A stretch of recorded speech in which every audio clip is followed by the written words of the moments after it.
Okay, my statement of intent. Did the protest songs affect the apartheid regime?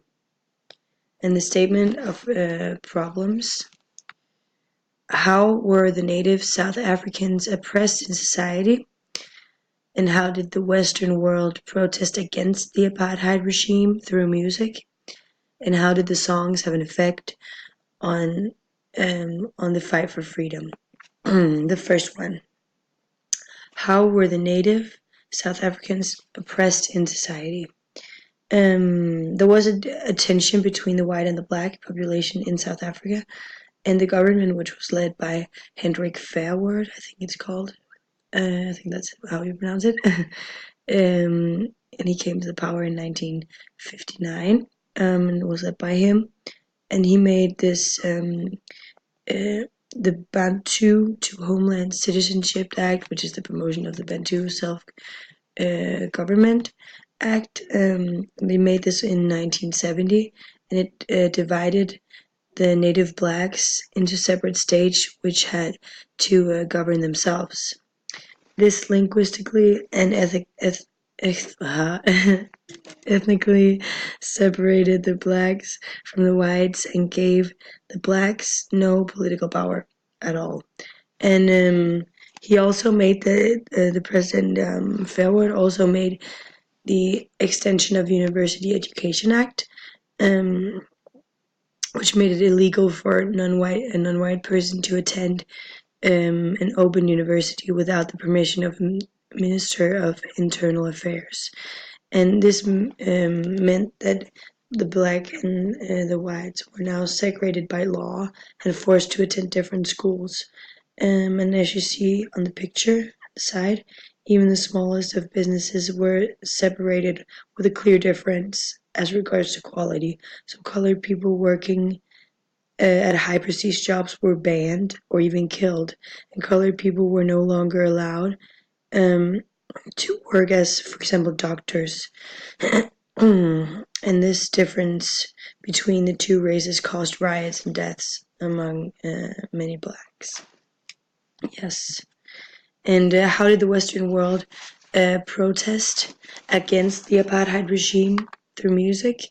We chose to focus on the Western world, how they protested, because not that there's a lot of South African songs, but it's really hard to find a translation for them, so we couldn't analyze them properly. Therefore, we chose to focus on the Western world, and the Western world were very at this time was very aware of apartheid, and a lot of American artists protested against this regime through music. And we found some examples. The first song we'd like to introduce is "It's Wrong" by Stevie Wonder, and the song was made in 1985, and it was main focus was to get Mandela out of prison and to and Stevie Wonder's song was banned in South Africa in 1985, so it was the same year as it was made.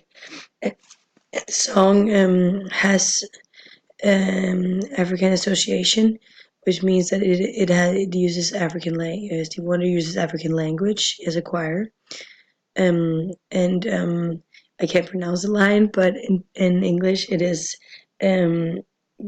"We are all free. Let's fight for the freedom," something like that. And the drums that are African were actually recorded by exiled South African musicians. And we can just hear a bit of the song.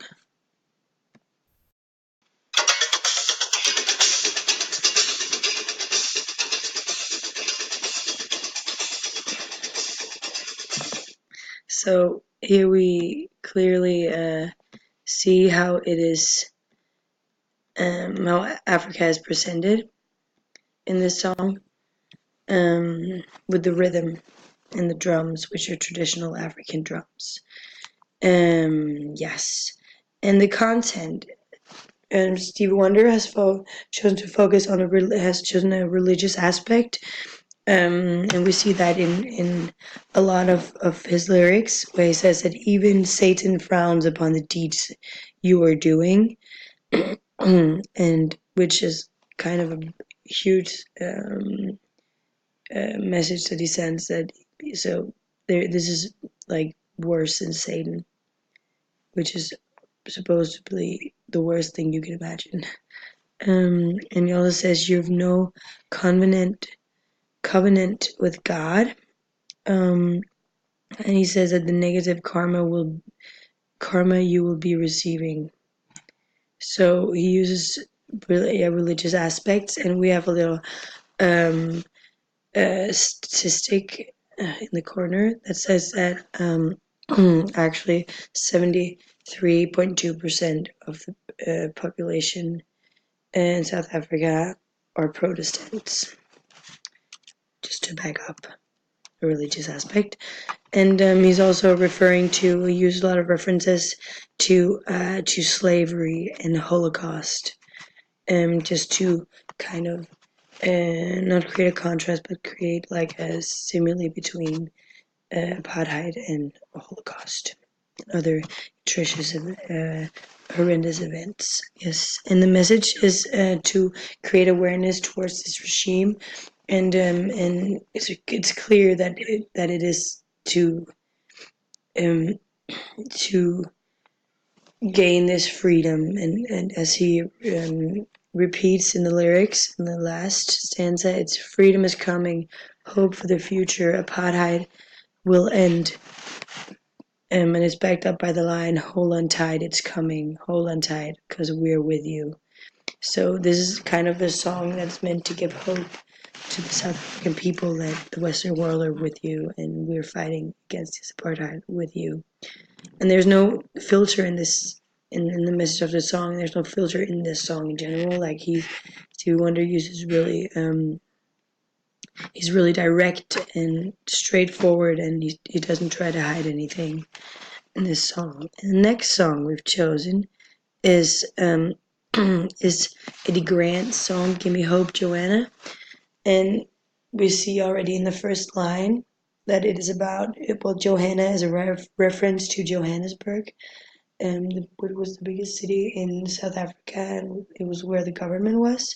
This song was released and banned in 1988, and it's kind of like their unofficial national anthem. It's what they call it in South Africa. And Eddie Grant uses, he refers to a lot of historical events, and amongst these events is the Soweto Rising in 1976. And well, it says, while every mother in Black Soweto fears the killing of another son.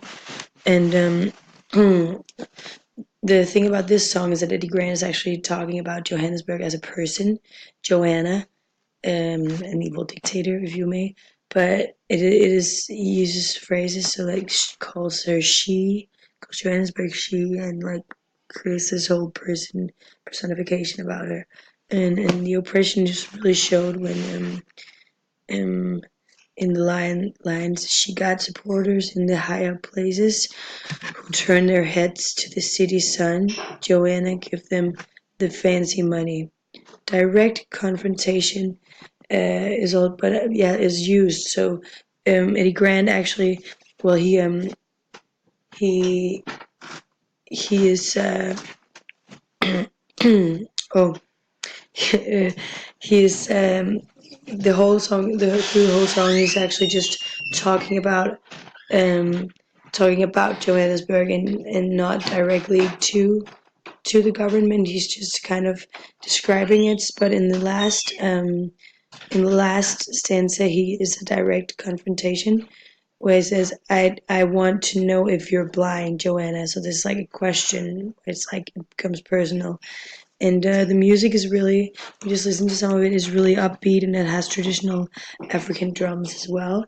But the funny thing about this song is that it is really, it sounds really happy. If you don't listen to the lyrics, you would think that, oh, This is just a song about joy, where so it actually becomes kind of tragic, comic, and ironic.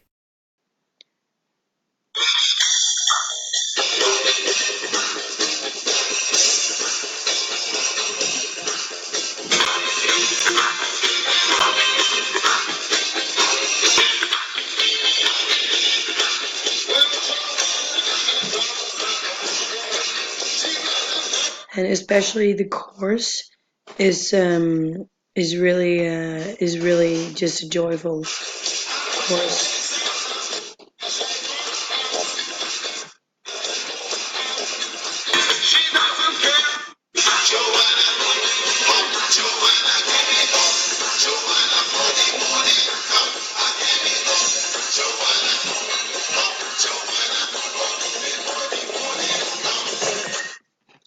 Yes. So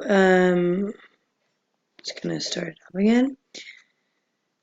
Um, so these two songs, they represent different ways of approaching and answering the issue of apartheid. And the Stevie Wonder song is more straightforward and serious, whereas this Eddie Grant song has more of a humor and irony to it, but at the same time it is serious. Um, but the fight is clear in both songs, and they were both banned in the 80s, which was close to the end of the apartheid regime. Yeah. And now for the last question, it is: did the songs have an effect on the fight for freedom? And they did have some effect because they were able to spread awareness to this issue. Um, and yeah, and a survey actually shows that 75% of the 16 to 24-year-olds um, knew knew about the regime through the music. This was taken a couple of years after this whole protest songs had blown up. Um, yeah, and the African songs also had a huge impact on the African people because they were a huge motivation, um, and it was what they used when they were doing when they would do riots. They would sing these protest songs together. So they were like the protest songs worked as a way of joining people into riots, and motivating them and giving them hope.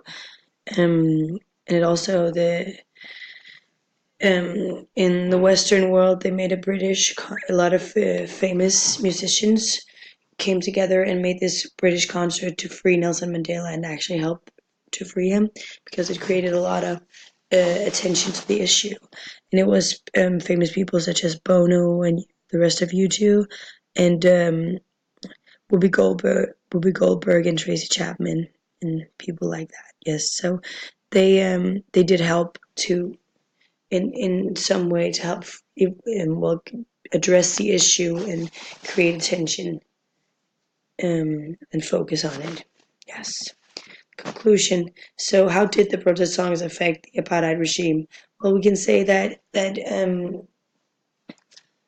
they gave hope to this oppressed society, and they created hope in both the African and Western music, but mostly probably the African music in South Africa gave them hope and gave them motivation. Um, that's the African music, whereas the Western music made the rest of the world aware of this issue and the whole regime. Um, and it also created these protest songs helped create a pressure to the South African government, and it is clear because they were banned, and there was a reason that they were banned because they were dangerous to the government, or the government felt that they were dangerous, so they put a pressure on the government with all these songs running around. Yes.